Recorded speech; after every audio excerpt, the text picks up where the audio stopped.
This is Pamela Kuhn, and the curtain is up on Center Stage, the show about the arts and the artists behind their work. Well, it has been a while since I've had my buddy, filmmaker Matt Mickelson, on my show, but I have him with me today, and by the power of Zoom, we're going to lift our spirits in this crazy election week. I mean, I may be in the grave. I've got one foot in the grave already trying to endure this, but hey, we're going to talk about favorite series today and try and lift our spirits. And Matt Mickelson, I am so thrilled to have you back. It's been too long. Thank you. It's so good to see you. I feel like you're so far away. Yeah, I am. And I'm in the wilds of Eastern Oregon. You are in New York State, in your office. Yes, the wilds of greater New York City. So you're shrouded in black. I love the Yes, background. like This the is Charlie Rose show or something. this a leftover from Halloween, or is this you, the filmmaker, creating an ambiance that is Well, absolutely I have to terrific? keep a plethora of backgrounds available for, some white, black, green screen, green I screen is love it. just a sheet, man. That's the magic. That's right. That's right. That's right. So today we're going to talk about our favorite series that we've been watching, and that seems to be like a thing with us lately, because you and I have talked a lot about, you know, maybe not being in the movie theaters as much, being Mm. more in front of our television sets, and taking advantage of. You talk about a plethora. We've got so many series out there; it's overkill. So, what's on the docket? What have you been tuning into? And please reveal. Well, I'll first off, I have been to the theater. I'm a contributing member at the Jacob Burns Film Center in Pleasantville, New York, like Ron Howard. Which is Um, phenomenal. Yeah.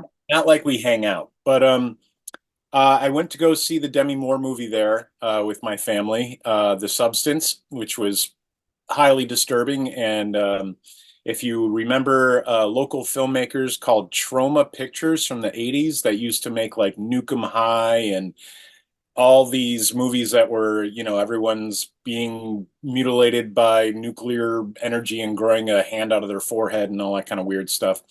The end of the movie was much like that. So if you want to see some weird stuff, that's the way to go. And they really exemplify the sound with all the grossness, so it's extra gross. And there's nothing like that in a theater because you can't get away from it because you're in the theater. Um, and Wow. plus, you get to see top tier actors doing their thing. You got Demi Moore and Dennis Quaid, and the most horrifying thing was watching Dennis Quaid eat shrimp. Get ready for something weird I heard about that, and when and he's terrifying. eating, Yeah, it's just totally gross, and they have amped up the sound a little just bit, for a little bit. That's kind of part of it. I mean, that's always been a trope in horror movies, is just the squishiness of someone just rubbing their eye, but everything's pretty amplified, but it Oh also man. has a lot to do with the terrifying nature of mutilating your body for attention or looks or whatever. And this is a film entitled Substance. Yeah, the substance. So, it's really topical right now. I mean, we live in the land of the Kardashians. We're all about looks and Well, yeah, staying and perfect looking. plus Instagram, and all, girls of all ages trying to, live up to a certain level of beauty that is not necessarily possible because, they're allowed to put all these filters on and they're looking at themselves and it's not them at all, and they want Right. to live up to that and it really just ruins their day. Like they can't be this plastic, well put together thing. Because when we see the Kardashians, someone's been working on them for 4 hours, and there's about Yeah, three you feet of think. makeup on there. Um, Yeah. and same thing with the news. When you see people on the news in person, the makeup is this thick. Their head is half as big because when the makeup comes off, there's not much left. But So you really got to be careful of what your expectations are when you're being fooled by the magic of television or pictures or movies, or because it's not real. That's right. That's right. You know, the Jacob Burns Festival is phenomenal. I mean, really, in a smaller suburban area of New York, outside of New York City, Mhm, programs that they run are incredible. The mhm. lectures they have on offer. I mean, you know, we have the Avon Theater in Stamford, but it's nothing compared to what's going on at Jacob Burns. Didn't you go there to see Indiana Jones earlier on? Yeah. A couple of months ago, they were screening Indiana Jones over a weekend, and it was packed. And I noticed so many details that you miss on television, because you're looking at a giant screen. Yeah, And just being able to pay attention to the story as opposed to being distracted by family members, your phone, your dog, people answering the door, I mean, just all the life things. And you end up missing half the movie. That's why, when I want people to come over and watch a movie or something like that, it's like, put your stuff away and I'll yeah, turn it on. And I put the big speakers on. I don't, so the sound takes over the room, which makes you pay attention. But it was really nice to see a lot of older people that brought their 13, 14, 15-year-old kids, and the kids were dead quiet and they were glued to the screen. They weren't fidgeting or anything like that. They really wanted to be there, and everybody clapped at the end. You know, um, so fantastic. it's definitely an experience that I think people are starving for. They just don't know it because their face is in their phone. That's right. That's right. And to you and me and other cinephiles, seeing a film in a theater with the smell of popcorn and that darkened space, just like you're sitting in right now, is a sacred experience. It That's the really magic. is. Yeah, That's yeah, that if there is magic in the world, it's that, you know. that And is for sure, honey. Yeah, movies are our form of, trickery and all the stuff that Merlin does or whatever. That's the movies, mhm, and that's the only way us humans can really experience something otherworldly and magical that we can't have in the real world. that's That's why right. it's so important to have good movies, especially, when those stories are also, telling you, messages like you should be a good person, or this is what terrible people do, or this is horrifying because here's a bunch of terrible people. Or when you switch over to something like Ted Lasso and like, oh, look, great people in the world, you could be like that. But it always gives us an example, just like Bible stories or whatever, of here's what happened to this guy when he did this. Don't do that. Morality tales, whatever you want to call So obviously, we have discussed what we're going to talk about today, and what you come to offer is a little bit 360 from Ted Lasso, them. because Yeah. you've been watching The Penguin. Now, Yes. this is Colin Farrell after 4 hours of makeup, totally unrecognizable. This, Yeah. I believe, this is an HBO Max Yes. series. Hmm. So, so do tell, what has been for you so compelling about The Penguin? Well, first off, unlike a lot of things that are out there, it's extremely well written. It's extremely well acted. It's all the things are extremely well. All the things that have to come together to make it good. Yeah, And Colin Farrell is obviously trying to really dig into his acting chops, so to speak, yeah, and not, depend on his good looks and charm and all that to get a role across. He's like, no, no, put a mountain of makeup on me, and I'll still be able to, shine through all this plastic on my head. And yes. and plus the beauty of it is that you're watching all these bad guys, groups of criminals, and it's like New York City, but much more downtrodden and awful and everything like that. And there's crime syndicates everywhere, and everyone's broke, and homeless children everywhere. And you end up feeling bad for the bad guy, for the crime family, for the protege of the bad guy, all at the same time. And that's what you know, good writing usually makes you do. It makes you feel bad for the person you shouldn't be rooting for. Exactly. Not But unlike The you see Sopranos, that they're right? not just black and white characters. They are, this person does these awful things, but there's a lot behind it. Or he's doing these things to protect his mom, or this kid is, helping out bad guys because he sees that as his only future because there's no other future out there. Right. And you feel bad that these people have these limited choices, but at the same time, your heart is going out to these people. You want to see them succeed. And plus the woman that plays the mobster girl, is this tiny Italian woman, but she's terrifying, and she's brutal. But you see why she does what she does when she does it, and you're Yeah. like, yeah, that makes sense. I would do that if I was them. And I So, think maybe that's the crux of it. If I was them, this is what I would do. Or if I was, so I was backed up against the wall, I'd probably do that too. okay. So I've heard, I have not seen this series yet. It's I good. haven't been ready to go to this yet. I think it's something to do with the election, but hey, there we are.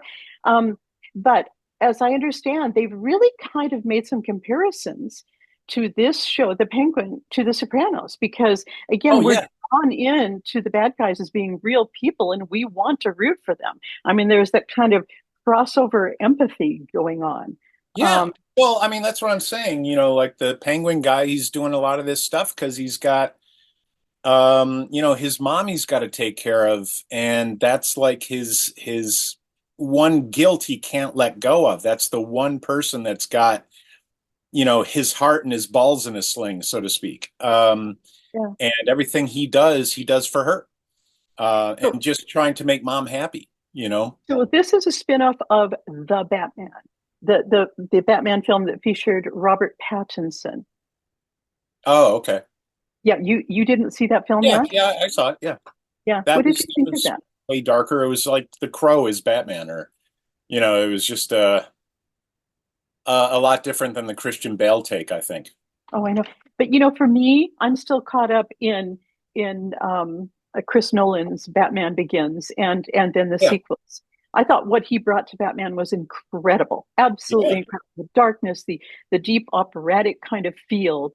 It was kind of like going to a Sergio Leone Western. It was Yeah. so drawn out, so slow, but yet so exciting. And No, the I mean that Batman. I like that Batman a whole lot because it went into a lot more of when he went to like the ninja training camp and all that kind of stuff in the mountains in Mongolia or whatever, and it really gave time to see how this character developed, all the hardship he had to get through to get good at the fighting and to find himself and his purpose and everything like that. It took a good hour, Mhm. which usually they're just amazing when you walk in the door and for some reason they know how to do all the things and there was no challenge. But in this one, he really goes through the stuff. And I think that's why it's so captivating. And then in the sequels, when they have the Joker involved, and the dude's totally unhinged, but you get why. And you also like the fact that he isn't like the mob guys. He's not a slave to money. He Right. just doesn't care. He just wants to cause chaos, and he explains that to Two-Face and all that. And you once again you kind of want to see him succeed too, which is kind of nuts. But he is just a product of constant abuse, and so you feel for these people. Hmm. And that's when a director and a writer can make that happen. Exciting. You're doing your job as opposed to Yeah. just floating through it and saying your lines, and which a lot of people think that's what acting is, and it's not. There's so much more to it.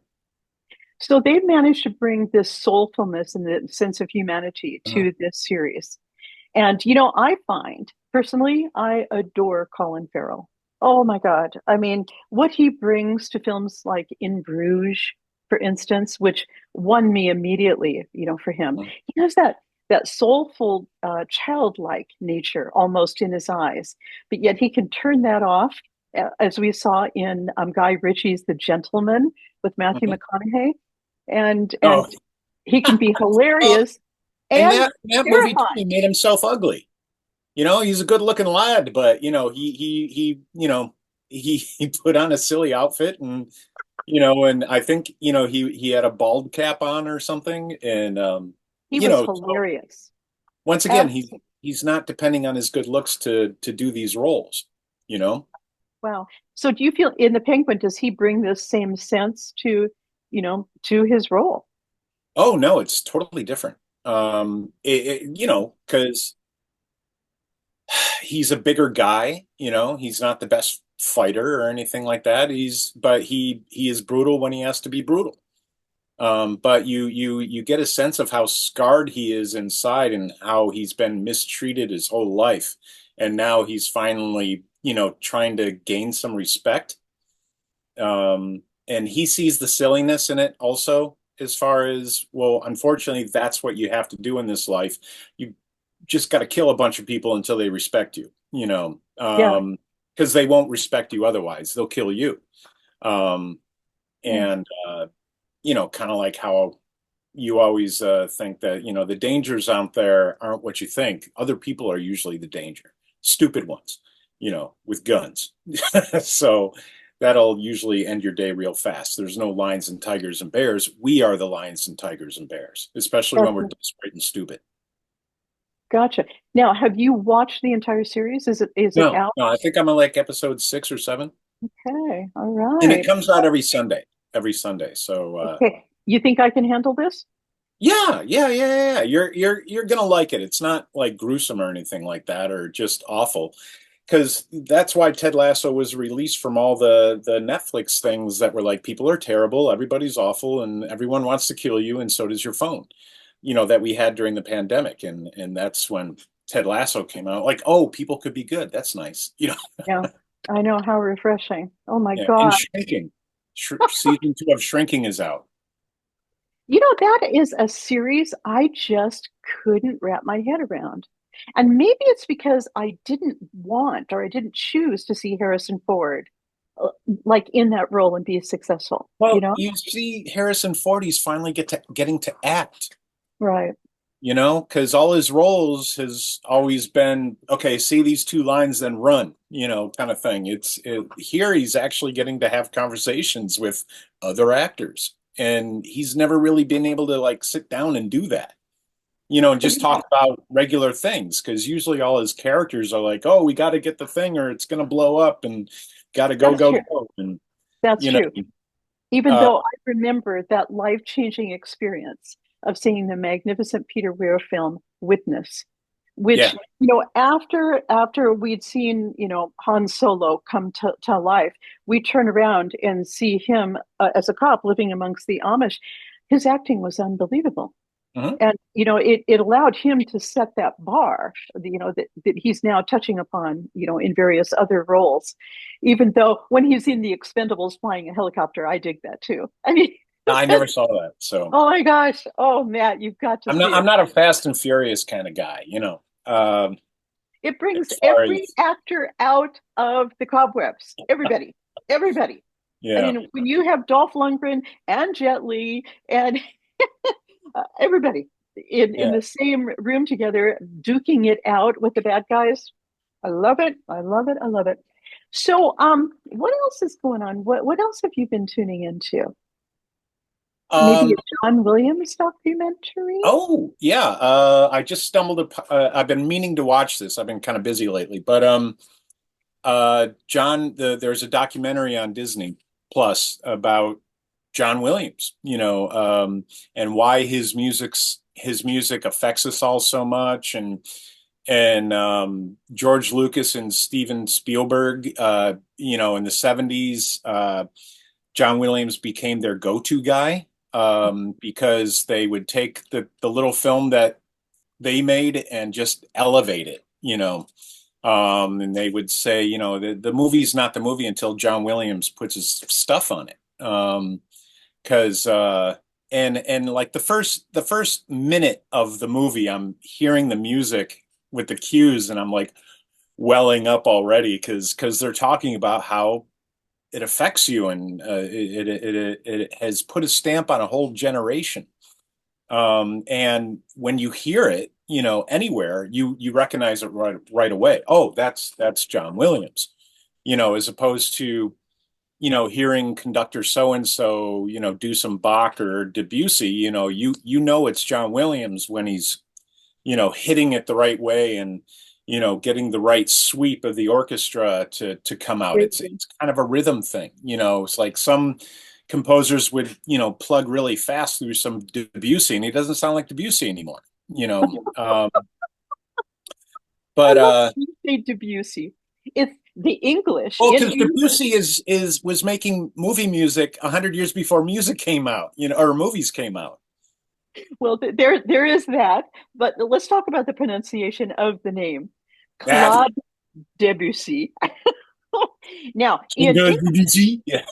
in England, they tend to say Debussy, and I die. Whenever you say it, I think it's so cute. But I just have to highlight that for a minute. Is it Uh, Debussy? you're you're right because Debussy actually wrote this impressionistic music, which gave us impressions in our mind, much like Yeah, the paintings of Claude Monet at the time. And the thing of it is, it really was the best movie music at that time. I mean, without the movies. What John Williams has given us has been the big sweep. That word is so perfect to describe his music. And any professional musician who has performed under his baton, and that includes every pickup a studio orchestra in Hollywood who adore him, the London Symphony, all the major orchestras he's gone to conduct, and every violinist I talk to, they're in love with him.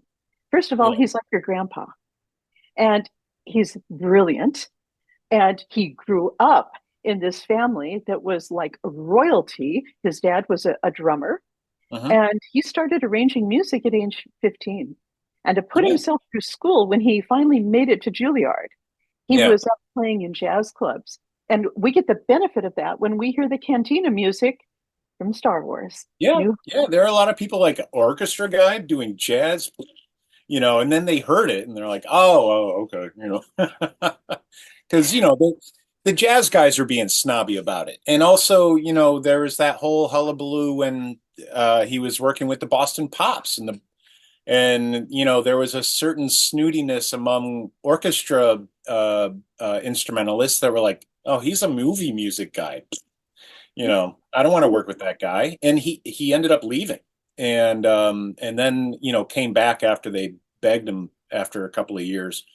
But you don't realize that there's all these little hierarchies in the arts, and a certain snobbiness that, and how many movies were based on that? Like someone trying to break into something, or right. they're they didn't go to the right schools, or they're the wrong color, or they can't be in the ballet because they're too tall, or whatever, and how they had to overcome the kind Those of odds. entrenched hierarchy at the time. But John Williams early on became friends with the great Bernard Herrmann, who again was music royalty. And with his association with Alfred Hitchcock and all the music he did. And Bernard Herrmann wrote an opera score. And John Williams, there's no doubt he has taken his cues from the Richard Strauss and Richard Wagner kind of arena, but we love him for that because he gave us the joy of leitmotifs. In other words, a melody that will introduce a character. We know that Luke's theme, Leia's theme. Yeah. Um, Well, he was like which, one of the first movie composers to have a theme for each character. well, not quite. I mean, many, many, many who went before, Uh-huh. including Bernard Herrmann, Franz Waxman, Dmitri Tiomkin, they all did a definite theme. Believe me, I did several shows on this, and I'm well read on it. But to bring that back because it hadn't been used a lot, Yeah. and I think that he has such a kinship with the nature and the journey of music that he's helping us as the viewer enter into that world. We know that when we hear the Indiana Jones theme, we're just buoyed on that same kind of ride. Indy's always on, which is always Yeah. fast. You know set. what, and you know exactly what it is when you hear it. Oh my And gosh. and also he wrote the very memorable theme to Lost in Space I uh, know. on a ukulele when he was in a vacation in Hawaii or something, or you know. Do they cover that in the documentary, which Yeah, I haven't yeah. seen yet? That's the only reason I know about it. So this is all new to me. So, And I suppose but that, I've been a John Williams fan since Star Wars came out. And when we were little, we didn't have VHS, we didn't have stuff on TV. You got the album and you put that on and you would sit there and draw Star Wars ships or whatever, or do Legos, and listen to the albums. And I didn't realize how ingrained those albums were in my head because I could pick the soundtracks apart. And if I want to use it for something or use it for inspiration or a scratch track, I know exactly where to find it. you If probably I know find a all, score, you I probably, know like what minute it's at. do you know all the musical cues like in Star Wars New Hope? Oh And yeah, I yeah, bet you do. yeah. It's not. I mean, because I've seen all those a million times, plus listened to the albums a million times, and it's the stuff sticks. You know. Wow. I find whenever I see an interview with John Williams and Steven Spielberg, I'm almost sobbing because there's such a relationship between the two of them. And it's if one starts talking and the other one can Yeah. finish it. I mean, and that is their symbiosis, which is so moving to me. I Mhm. mean, my gosh, my gosh, my gosh. Yeah. And Did there's like you a know? 25-year difference between the two guys too. I mean, I know. And I think it's so interesting that John Williams was writing for films like Gidget, I mean, way back in the 60s. And of course, mhm. as you've mentioned, TV, where he really cut his chops. But I think the Yeah, man can do anything. I think he's just the melody meister, and he can certainly arrange anything. There's no yeah, question about it. It's interesting about composers like that, Matt, because I know you're a musician. I'm sure that there are themes that kind of dance in their head when they think or they're introduced to a character in a movie they have to score for. hmm And I know there's a certain rhythm that they come to when they see a certain scene and they've got to replicate that. But when you think of your heroes, I mean, it's like, okay, how do we frame this? It's like you framing a shot. And that's what's so fascinating to me about film music. That's what I adore. It's just, my gosh, the marriage of that and the visual is so sublime. yeah, and that could totally change your scene. I mean, it's really interesting. I mean, they mentioned this in the thing too, but it's really interesting when you cut a scene and then you play it. Okay, that's the scene, but then you stick music on there, and plus, with movie music, it especially John Williams, it exemplifies a move, a look, a wink, and when they score, they're playing to the screen of what's Correct. in the room. And so, they're watching the running dun, dun, dun, dun, dun, dun, and the jump dun, dun, dun, dun, dun, and Yeah. it's all timed to the screen as opposed to the other way around where you think you would pick a piece of music and just edit your story to the music, Hmm. but in movies it's the other way around. And it's just Exactly. really hard to think of because they mentioned that John Williams kind of came along, because in the late 60s and 70s, a lot of music scores for movies were just, popular music, Yeah. Yeah. strung together with, Derivative. Yeah. some light orchestration here and there. But, like, what's the Peter Fonda movie, the Rebel thing, the motorcycle, Easy Rider? Oh, Easy That Rider. was just all like Creedence Clearwater and songs. There wasn't really a score. Hmm. Hmm. But that was kind of the trend at the time. And then George Lucas and Steven Spielberg, were like, we want to do the music from the old serials from the 30s and 40s, and he was the guy because he knew that stuff. Yeah, absolutely. Absolutely. So what did you learn from the documentary that you didn't know before about John Williams? Oh, well, I mean, on I think I have like 30 minutes left. Um, I haven't I didn't watch the whole thing, but I didn't know that his wife was an actress of some notoriety. And right before he met Steven Spielberg and George Lucas, she passed away, and he went into a bit of a slump. Mm. Um, and because they were super close, and kind of, and they also talked to his kids and how they remembered him. And I didn't know he had kids, but and they ended up becoming musicians too. I think they That's mentioned right. that one of the sons was a drummer for Blue Oyster Cult or something like that, or Toto. a Toto. Toto, yeah. Um, and um, and that explains a lot about Toto because a lot of their music was very thematic, and they That's actually right. did music for the original Dune in 1984. It's Um, better than your average. Yeah. Yeah. yeah. And yeah, there's just a lot of family stuff because you never knew any. I never really knew anything about him, other than just the composer stuff. So, but that was very interesting to see. I've done a couple of shows on John Williams. And the one thing that I take away from everything, because I know him as a fantastic, in my mind, classical musician, because he very much is in my mind.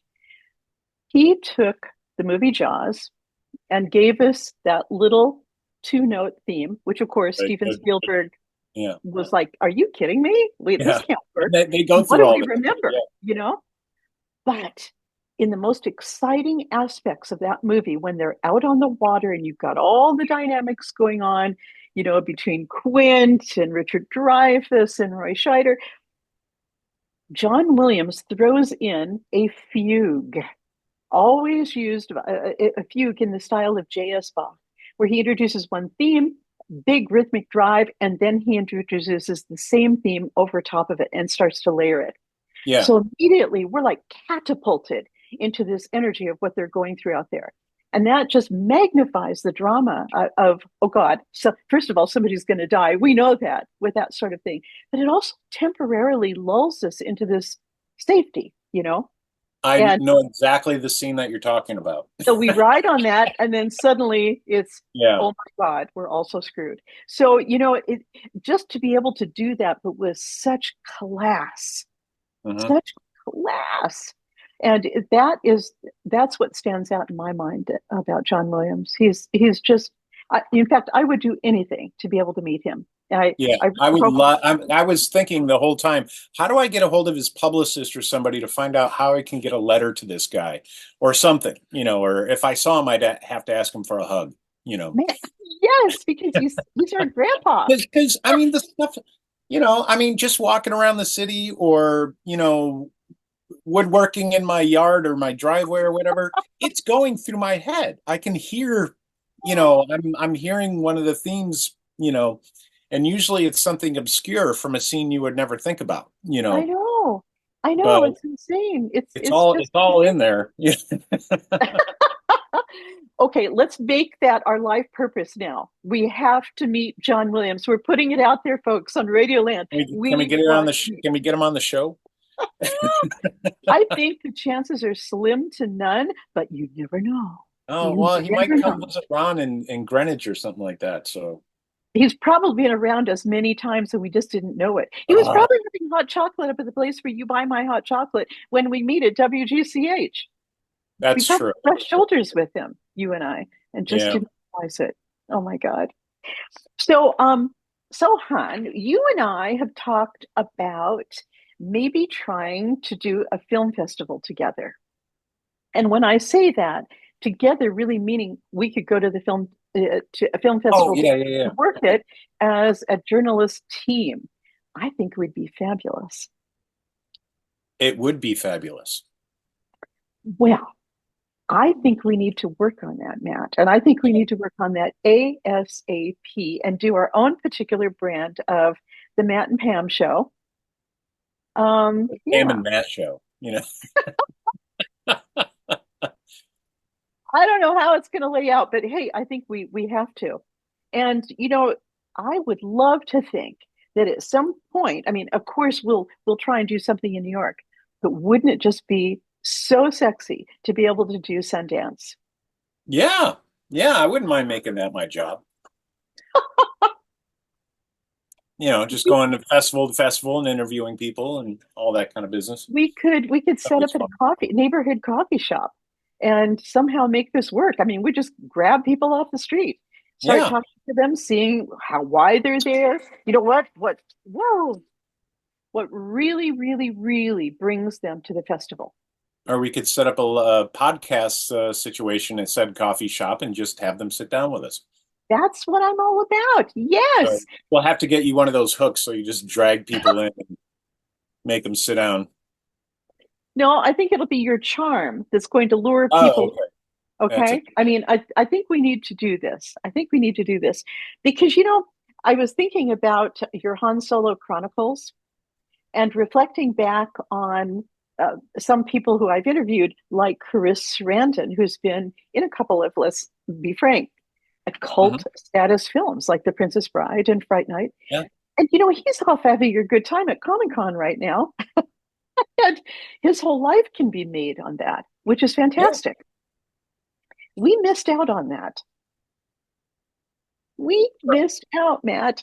But with the Han Solo Chronicles, you keep this going. I want to sit at your table at Comic Con. Well, yeah. Well, like I said, the what I'd like to do with it as soon as it's done is tour it at the cons, so people have to see it on a big screen, and so we could talk about it and get more people involved. And luckily, we're moving forward again after some personal setbacks and stuff with some of our crew members. Life's happening, and so.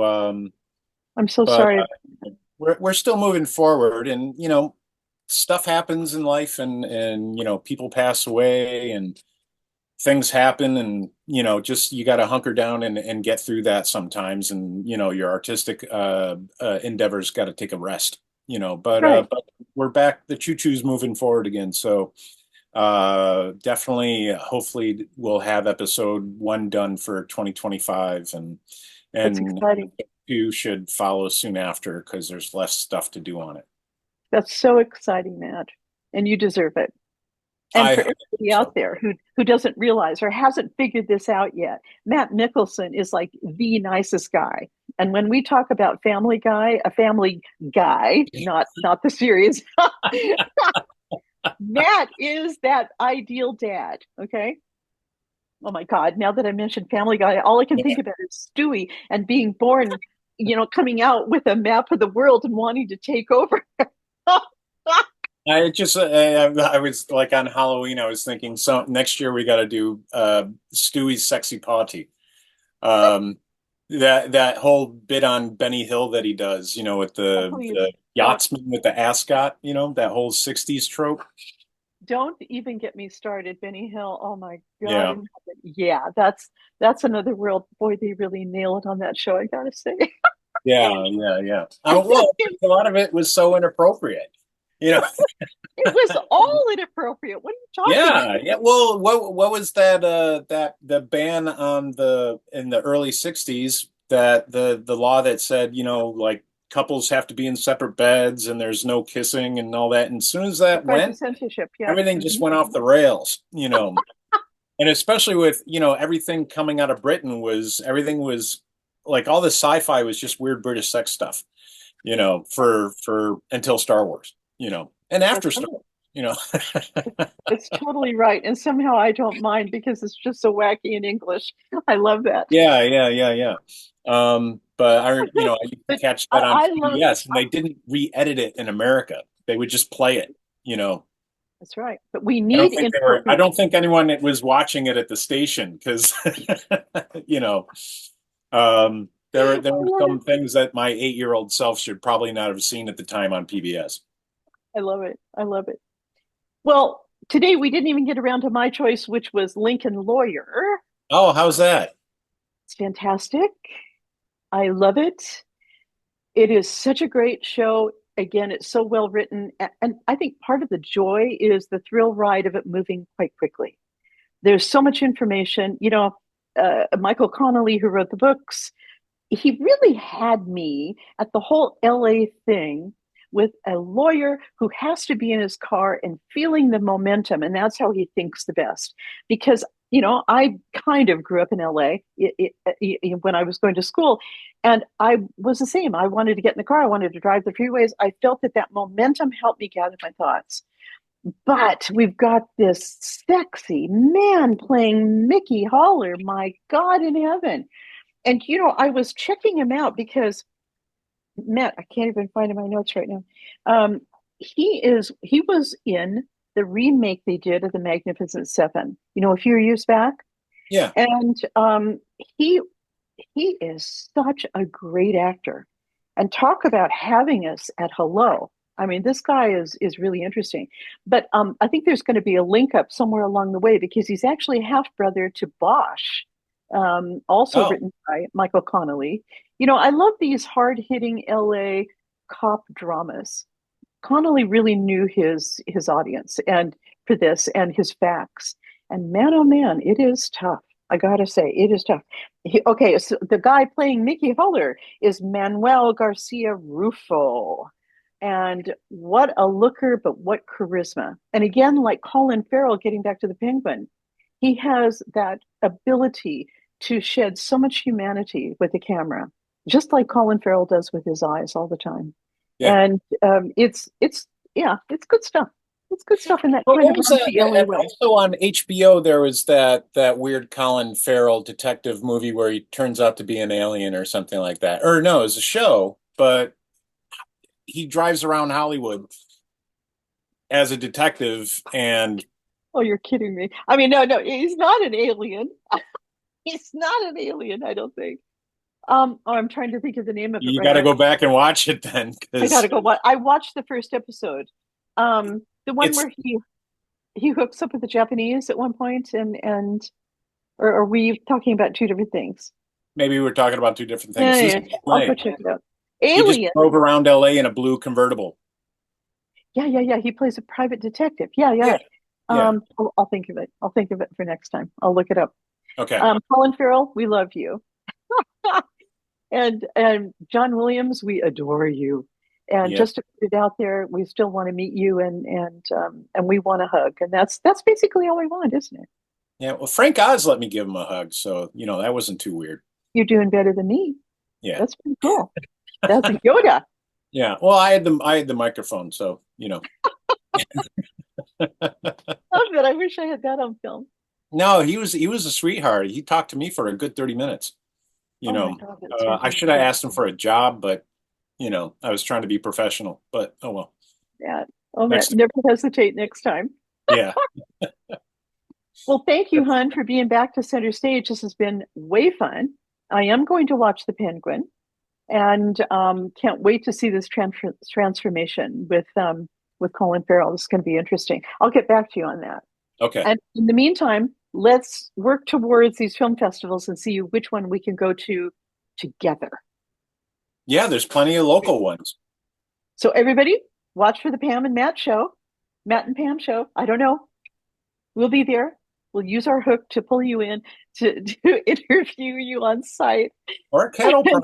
I mean, And everybody, I want you to watch out for Matt Mickelson's work with the Han Solo Chronicles and many other things. Matt is a cameraman and filmmaker, and he's out there working, and we love it. He comes on to center stage to share all his secrets with us.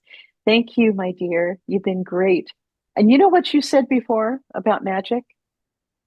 I do a 3-minute featurette before my radio show, and I end it with stay with Pamela Kuhn and Center Stage because this is where the magic is being made. And there you go, Matt Mickelson. I'll end with that. All right. all right. Everybody, I hope you'll seek out Matt Mickelson's work. Come back and view Center Stage with PamelaKuhn.com for more shows like this. And you can find Matt and I plenty on YouTube. So everybody, stay safe out there. This is Pamela Kuhn, and the curtain is now down on Center Stage, or I should say, the Matt and Pam Show. There you go. Thanks, Matt. See everybody next Tuesday.